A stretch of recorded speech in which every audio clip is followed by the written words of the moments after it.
девчонки, все, кто вяжет по моим мастер-классам, если у вас уже есть готовое изделие, либо вы в процессе создания, хочу предложить вам такую идею. Вы скидываете свои фотографии в изделиях, которые связаны по моим мастер-классам, и когда наберется достаточно большое количество фотографий, я создам видео из ваших фотографий с вашими работами и выложу сюда отдельным видео. Мне кажется, это будет очень классно, поэтому если у вас есть такое желание, можете присылать фото готовых работ мне в Инстаграм, либо ВКонтакте. Название страничек есть у меня в описании к видео. Также отдельную благодарность хочу выразить всем тем, кто присылает донаты на развитие моего канала. Это добровольные и безвозмездные пожертвования. Сейчас во времена отсутствия монетизации меня это очень сильно вдохновляет. Все эти сердечки адресованы вам, спасибо вам большое. Ну а мы приступаем к видео. Всем привет! Сегодня свяжем веселый жилет на весну. В принципе, его и осенью можно носить. Такой он будет яркий, в весенних тонах. Крой жилета будет не классический, а такой более современный, еще и с необычным вязанием боковых швов. Также он будет таким достаточно объемным, оверсайз, но при желании вы можете его уменьшить и сделать чуть более узким по фигуре. Смотрите, какое прикольное полотно получается, прям косичка к косичке. Мы получаем такое вязание за счет соединительных столбиков, то есть абсолютно все полотно вяжется соединительными столбиками за заднюю петельку косички. Это лицевая сторона, абсолютно идентичная изнаночная, только косички смотрят в обратную сторону. При данном типе вязания полотно получается достаточно плотным, и расход получается больше, в отличие, например, от столбиков без накида. Пряжа у нас пехорка мериносовая, 200 метров 100 грамм, состав 50% шерсть, 50% акрил. Вот эти цвета я использовала. Каждый напишу цвет на экране и также продублирую расход и цвета в описании под видео. Я давно хотела связать какое-либо изделие вот именно в сочетании вот этих трех цветов. Они такие прям красивые, весенние.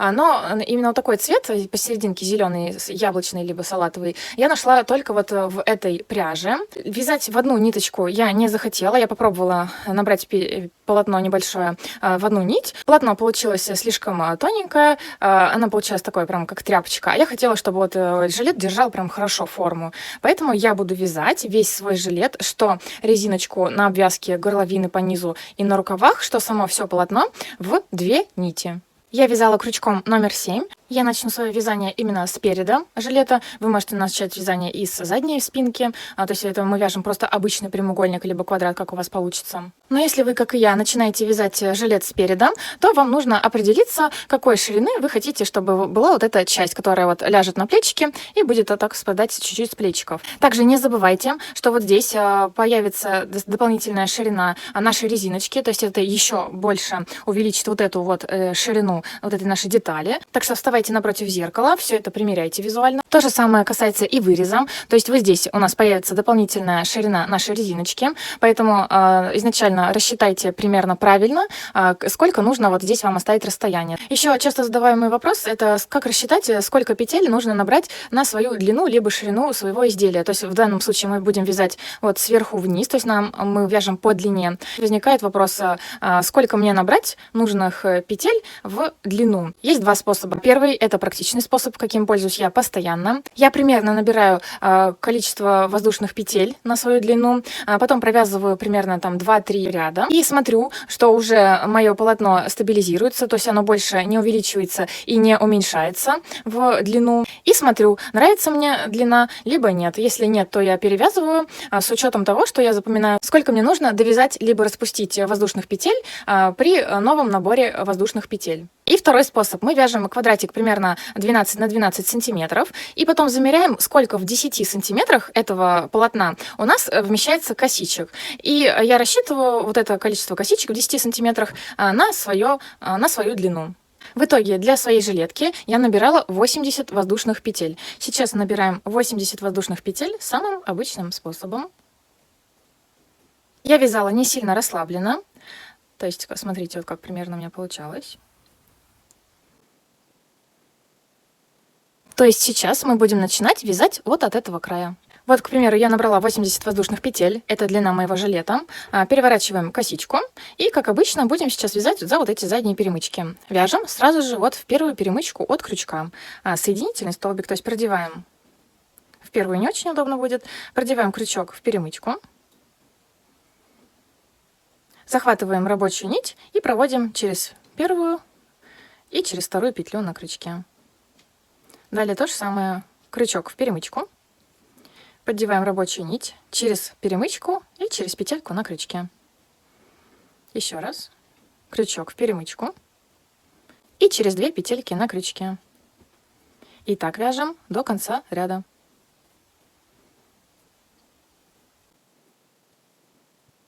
Подошли к концу ряда, провязываем последнюю перемычку. И в конце каждого ряда всегда делаем петлю подъема на следующий ряд. Переворачиваем вязание. Переворачивайте вязание всегда в одну и ту же сторону. К примеру, вот закончили вязание, либо вот так переворачивайте всегда, либо вот закончили вязание, вот так переворачивайте, кому как удобно. И далее следующий ряд также вяжем соединительные столбики за заднюю стеночку косички со второй петельки от крючка. То есть вот первая петелька, вот вяжем во вторую петельку за заднюю стеночку. Также соединительные столбики. То есть все наше полотно состоит из соединительных столбиков за заднюю стеночку косички. Подошли к концу. У нас осталась одна петелька. Ее я предлагаю, как и всегда мы вяжем, провязывать не только за заднюю стеночку петли, а за обе стеночки петли, то есть за всю косичку. Вот таким образом. Также соединительный столбик. Делаем петлю подъема и разворачиваем вязание.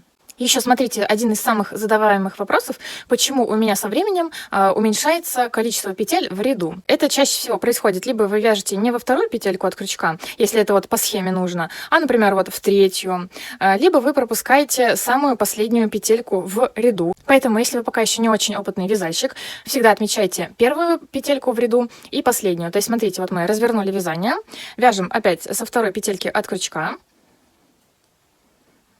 И вот эту самую первую петельку мы отмечаем маркером. Или скрепочкой, чем угодно отмечайте. Вот. И эту петельку в обратном ряду, когда мы будем заканчивать ряд, вы не забудете, что нужно провязать именно в нее. Так, теперь вяжем до конца. Вот мы опять закончили ряд, подошли к концу. И вот наша полная петелька. Вяжем за обе стеночки петли. Соединительный столбик. Петля подъема, разворачиваемся и опять вот провязываем первую петельку со второй петельки от крючка и отмечаем ее маркером. Вот первую петельку отметили. И сейчас, когда мы довяжем до конца ряда, мы не забудем про вот эту вот петельку, самую последнюю. В обратном ряду мы не забудем про эту. И так отмечайте в каждом ряду, пока не научитесь вязать без маркеров. Все, и таким образом поворотными рядами, соединительными столбиками вяжем вот эту ширину прямоугольника. Таким образом я провязала 39 рядов, и вот такой прямоугольник у меня получился. Сейчас нам нужно понять, с какого места вот здесь будет начинаться уменьшение рядов для нашего выреза. Все смотрите индивидуально по себе, примеряйте. Я приложила вот эту детальку к себе, встала напротив зеркала и примерно представила, что вот отсюда я хочу, чтобы уже заужался вот этот мой вырез. Его можно делать выше, ниже, то есть у вас такой прям глубокий вырез будет. Смотрите, как больше вам нравится. Вот это расстояние у меня получилось 50 петель, то есть от низа до этого места я провязываю обычным способом 50 соединительных столбиков.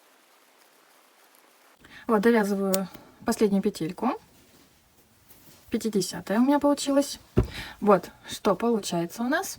И сейчас вяжем в обратную сторону, сразу же как бы убавляя ряд, укорачивая его.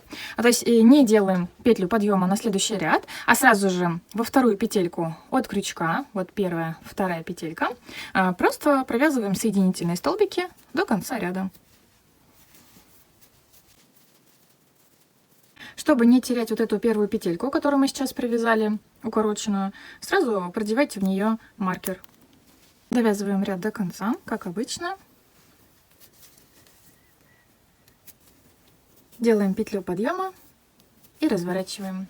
Вот смотрите, уже получилось уменьшение. Сейчас вяжем от низа до нашего маркера. Довязали до нашего маркера.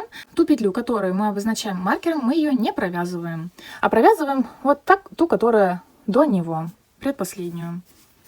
Все, разворачиваем вязание и продолжаем в обратную сторону, без столбиков подъема, сразу же со второй петельки от крючка.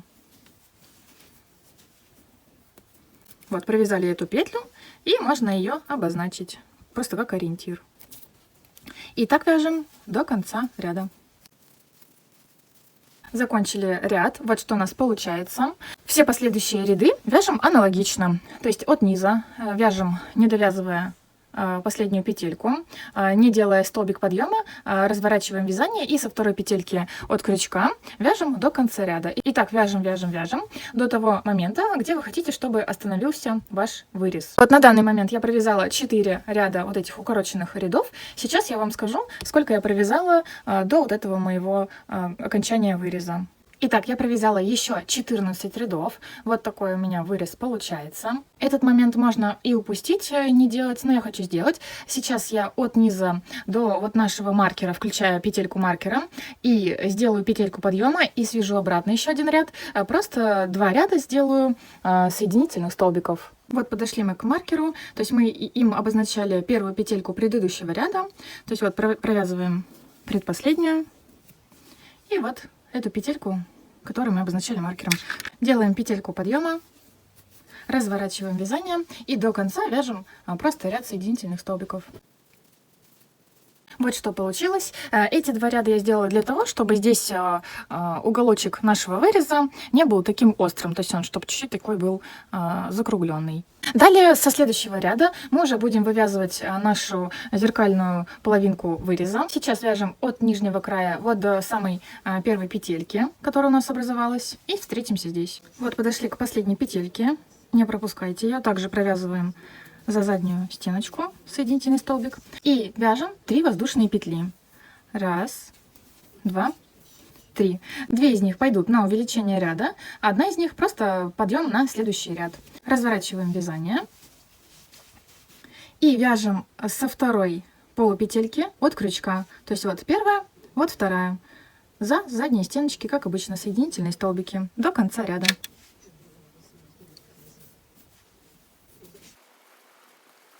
Чтобы не терять вот эту первую петельку в ряду, можно ее обозначать маркером, чтобы каждый раз ее не искать. Довязали ряд до конца, разворачиваем вязание, и вот что у нас получается. Вот видите, уже начинает расти зеркальная часть нашего выреза. Сейчас делаем все то же самое, вяжем до нашего маркера. Вот подошли к краю, провязываем 2 последние петельки. Не забываем про ту, которую мы обозначили маркером.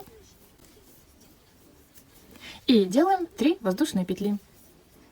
1, 2, 3. Переворачиваем вязание. И со второй петельки от крючка за заднюю стеночку вяжем до конца ряда соединительные столбики. Вот что у нас получается. И таким же образом вяжем до конца, там, где у нас начинались вот эти наши заужения. То есть столько же рядов вяжем и здесь. Так, довязали до конца. Вот образовался наш мысик, наш вырез. И сейчас нам нужно вывести вот до этого уровня, да, подняться до этого уровня, чтобы начать вязать вот этот прямоугольник, аналогичный вот этому. Для этого нам сейчас нужно провязать от низа изделия до сюда. И отсюда будем набирать цепочку из воздушных петель, чтобы подняться вот до этого края. Общее количество петель должно равняться вот этому количеству петель с этой стороны, плюс 1 петля подъема. Провязываем предпоследнюю петельку. И вот эту, не забывайте, самая последняя, она иногда вот так прячется. Также за заднюю стеночку. И сейчас отсюда набираем цепочку из воздушных петель. Провязали. И сейчас, смотрите, чтобы она не перевернулась цепочка, провязываем за задние стеночки петли. То есть не за дужки, как мы обычно это вяжем, а здесь нужно именно вязать за задние дужки петелек. Также соединительные столбики со второй петельки от крючка.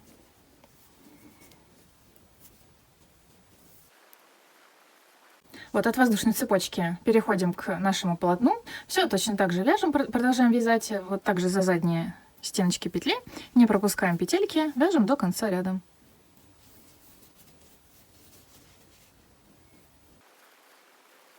Все, довязали очередной ряд до конца. И сейчас просто вывязываем наш прямоугольник. Аналогично этому провязываем здесь столько же рядов, сколько мы вот провязали наш первый прямоугольник. У нас полностью готова передняя часть жилета.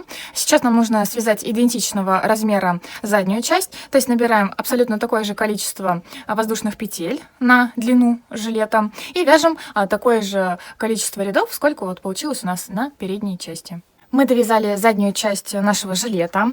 Вот она наша передняя деталька. Прикладываем эти детали лицом друг к другу. И сейчас будем сшивать по плечевому шовчику. Сшиваем любым способом, который вам больше всего нравится. Либо иголкой с толстым ушком, либо вот я сейчас буду сшивать крючком. Крючок я взяла чуть-чуть поменьше, 4,5 мне удобен. Сшивать я буду тоже нитками в 2 сложения для более прочности.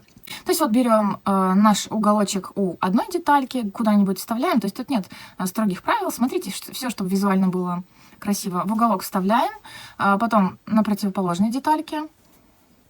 Сквозь все 2 детали продеваем нашу рабочую нить. Делаем закрепительную петельку. Подтягиваем чуть-чуть. И вот прям прикладываем 2 детальки одна к другой. И чтобы вот эти боковые пупырышки, да, вот окончания каждого ряда просто совпадали друг с другом. И вот вяжите прям вот, к примеру, вот в каждую из этих вершинок. Я вот в данном случае делаю соединительные столбики. Вот следующую примерно. Все смотрите визуально, чтобы было красиво. Можно делать и столбики без накида, но здесь тогда шов будет повыше. Я чаще всего сшиваю соединительными столбиками. Вот так провязали немножко. Раз посмотрите, как получается с лицевой стороны. Если все устраивает, вяжите до конца. После того, как мы сшили наши 2 детальки по плечевому шовчику, сейчас нам нужно выровнять вот эти вот ступенечки неровные на нашем вырезе. Нам нужно буквально провязать в один ряд по краю. Вот, например, мы сейчас начнем отсюда, будем вязать по этому краю и закончим вот здесь. Это нужно для того, чтобы вот здесь при пришивании нашей резиночки был красивый край. Начать можно абсолютно с любого места. Ну, вот начнем примерно где-то здесь, где шовчик, и чуть-чуть ближе к спинке. Продеваем крючок, вот куда получится в отверстие. Также я буду это делать в 2 нити. Продеваем рабочую нить, делаем закрепительную петельку.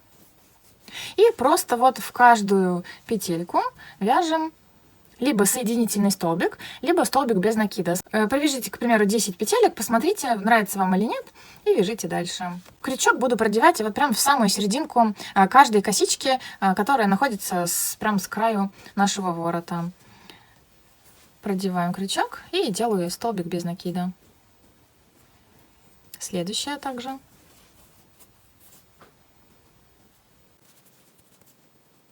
И так вяжем до этого места, где у нас начинаются ступеньки. Вот, дошли до того места, где у нас начинались укороченные ряды. И тут тоже смотрите, чтобы вам все нравилось визуально. Например, вот я продеваю в место там, где вот до вот этой ступеньки, внутри как бы. Потом примерно вот в самую верхушку вот этой ступеньки, тоже в середину косички. Потом вот в серединку между вот этими верхушками. Там, куда получится. Потом опять в верхушку. Между вот этими 2 верхушками. И вяжите так вот до этого места. Когда мы дошли до вот этого самого нижнего края нашего выреза, если вы его делали, как и я, также вот продевайте между вот этими рядами крючок. Потом вот в эту косичку, потом вот между косичек, потом в косичку. И потом здесь с этого края идентично вяжите, как здесь. И переходим от переда сразу к спинке. И провязываем в каждую косичку также столбики без накида. И сейчас займемся резиночкой вокруг ворота для начала. Я возьму крючок чуть-чуть поменьше, 4,5, мне удобно будет им вязать. Выберите любой вам удобный. И берем пряжу любого цвета, какой вам нравится. Резиночку будем вязать также в 2 нити. Вид резиночки вы можете выбрать вот в этом мастер-классе. Там целых 5 видов резинок я вам показала, как подсоединить уже к готовому полотну. Там все очень просто, выбирайте. Но я сейчас хочу попробовать еще один вид резиночки. Подсоединять можно абсолютно к любому месту. Ну, вот, к примеру, чтобы не было видно шва, я подсоединю где-то вот здесь сзади, сбоку. Вставляем крючок в любую петельку, вытаскиваем рабочую нить, делаем закрепительную петельку. И набираем такое количество петелек, которые вы хотели бы, чтобы вот была ваша резиночка. Ну, вот, к примеру, набираем 10 воздушных петель. 1, 2, 3, 4, 5, 6, 7, 8, 9, 10. Переворачиваем чуть-чуть на бочок. И сейчас вяжем за вот эти вот перемычки задние, как обычно. Сейчас вяжем первый ряд полустолбики с накидом. Делаем накид. Во вторую перемычку от крючка протаскиваем крючок. вытаскиваем нить, 3 петельки на крючке, одной рабочей нитью все 3 петли на крючке. Накид в перемычку, вытаскиваем рабочую нить и одной рабочей нитью через 3 петельки на крючке. И так вяжем до конца, оставив не провязанной одну перемычку.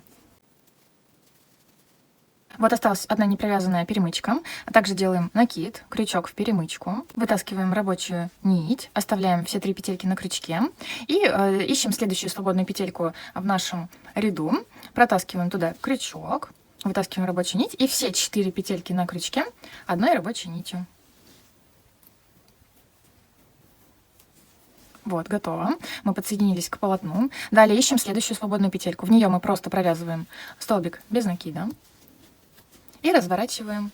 Сейчас нам нужно провязать 3 ряда просто соединительных столбиков. То есть раз, перевернем 2 и перевернем 3.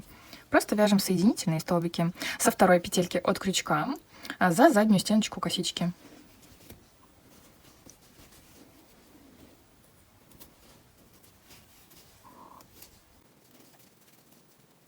Самую последнюю петельку в ряду мы всегда вяжем за обе стеночки косички.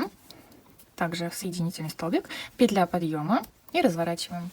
Это первый ряд соединительных столбиков. Вяжем следующий ряд, второй, со второй петельки от крючка за заднюю стеночку. Вот подошли к самой последней петельке. Про нее не забывайте, она вот чаще всего прячется внутри. Вот так ее нужно поддеть. Продеваем крючок в нее, в самую последнюю петельку. Вытаскиваем нить рабочую через нее, оставляем 2 петельки на крючке. Ищем следующую петельку в полотне свободную. Так, вот она. И все 3 петельки соединяем одной рабочей нитью. Следующую ищем петельку свободную, провязываем просто столбик без накида. Переворачиваем вязание. Это был второй ряд соединительных столбиков. И сейчас вяжем еще один третий ряд соединительных столбиков. Последнюю петельку провязываем за обе стеночки петли. Соединительный столбик. Петля подъема и разворачиваем. Вот, смотрите, какие 2 косички у нас получаются. Это что-то типа имитация резинки спицами 2 на 2 примерно. Далее вяжем следующий ряд полустолбики с накидом, как самый первый ряд. То есть мы будем чередовать один ряд полустолбики с накидом. Далее вяжем 3 ряда соединительных столбиков. Далее полустолбики с накидом, 3 ряда соединительных столбиков и так до конца. Вот смотрите, что получается. Это я провязала еще один ряд полустолбики с накидом. Сейчас будет здесь вот этот ряд, вот такие 2 косички. И вот что получится. Очень-очень симпатично. Мы довязали резиночку, подошли к началу. Сейчас нам нужно соединить 2 конца нашей резиночки. Вот, не отрывая нить с изнаночной стороны. Можно взять крючок поменьше, чтобы удобно было сшивать. Первую закрепительную петельку можно сделать просто вот таким образом. А все последующие вяжите, ну, можно, к примеру, вот таким образом. То есть, смотрите, вот у нас косичка первая и косичка вторая. В первой косичке продеваем за дужку ближнюю к нам, на второй косичке в дужку, которая дальше от нас. И можно просто вот соединительный столбик вязать. В дужку, которая ближе к нам, в дужку, которая дальше от нас, и соединительный столбик. И так вяжем до конца. 2 последние петельки провяжем за обе дужки косички. Вот первая и вторая. Просто соединительный столбик. Можно закрепить потуже. И обрезаем нить. И прячем кончик внутри вязания. И смотрите, вот этот момент, который вот у нас здесь был, да, когда мы вязали, где самый низ нашего выреза, получилась вот такая штучка. Есть 2 варианта, как ее можно уложить. Либо вот так, чтобы как бы резиночка была на запах, да? То есть вот так укладываете красиво и пришиваете вот так насквозь, но так, чтобы не было видно ниточки, которые вы пришиваете. Все, вот такой вариант. Либо второй вариант, вот так красиво сделать складочку вовнутрь. И вот так пришить по вот этому шовчику, вот как бы с внутренней стороны. Все, и будет вот такой у нас воротничок. Далее обрабатываем края по бокам. Как буду делать я? Я начинаю набирать от самого низа нужную ширину моей резиночки. Вяжу по этой стороне и до конца следующего края. Аналогично вяжем и с другой стороны. Для боковых резиночек я выбрала такое же количество петель, как и на вороте. После того, как мы связали по бокам наши резиночки, просто сшейте с изнаночной стороны снизу до нужного вам места, то есть примеряйте, смотрите, до какого места вы хотели бы, чтобы здесь закончилась пройма. Например, вот с изнаночной стороны, вот так, стык в стык, либо вот такой, чтобы был как бы внутренний шовчик. То есть сами смотрите, как вам будет удобнее. Сшивайте либо иголкой с толстым ушком, либо крючком. После того, как мы сшили по бокам наши резиночки, от любого места начинаем вывязывать резиночку по низу. То есть присоединяйте, к примеру, вот здесь с самого края и начинайте вязать. Набирайте нужное количество петель. То есть на такую длину резиночки у вас вырастет длина всего жилета. И просто вяжите примерно вот в каждую петельку на полотне. Доходите до этого края и просто по обратной стороне. На нижнюю резиночку своего жилета я набирала изначально 15 воздушных петель, и вот такая ширина у меня получилась, то есть я специально сделала ее такой широкой, чтобы добрать до нужной мне длины. Размер моего жилета зеленой части по ширине 51 сантиметр, длина 52 сантиметра, вместе с резиночками в ширину 63, в длину 62 сантиметра. И вот такой замечательный жилет у нас получился. Всем спасибо за просмотр, всем пока!